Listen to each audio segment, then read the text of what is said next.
दोस्तों ये मेरे हाथ में ये 12 नंबर पट्ठा है। इसके मतलब भी लोग कहते हैं कि ये कबूतर हैं, ये इमामदीन है।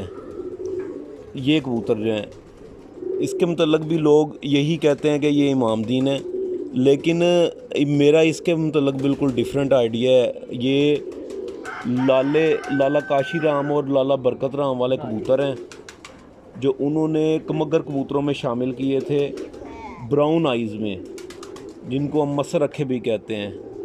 तो ये भी ज़बरदस्त है, इनकी सिमेट्री भी ज़बरदस्त है और माशाल्लाह रिज़ल्ट भी इनका बड़ा शानदार रहता है।